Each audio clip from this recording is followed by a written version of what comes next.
is gender? Let me attempt to express this in a short sentence. Listen attentively. Gender is not a biological sentence or a form of preference. Gender is not defined by psychologists, doctors, or reverends. It is defined by each and all of us as we see who we are. And yes, it evolves indefinitely like reincarnates. We cycle across in the stars and heavens.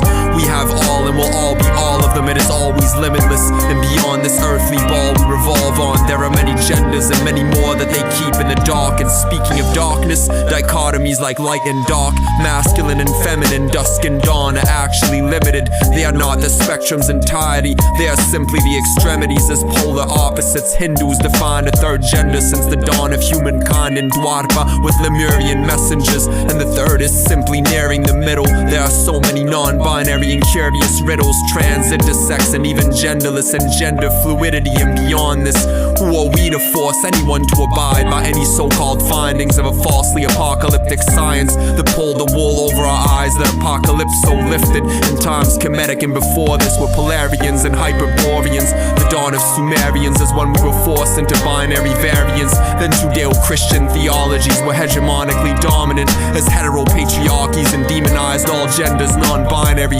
along with women, lesbians, children, and pansexuals and queer men, with the stories of Babylon and Sodom and the prophets' warnings and damned predictions, while the deeper oracles of prophetesses like Cassandra were silenced like Esther's Gospels. And from this ignorance was born the term Batiman to Rastafarians. But the cosmos has recently been realigning and a shift is dawning. The goddess is reconquering tribal gods, demonic like Yahweh and his offspring. And the goddess Alat and Inanna are being reborn like phoenixes from the ashes of the formless prophecies and oracles of dreamers, so the past tomorrow can reforge the ethers like these gorgeous speeches.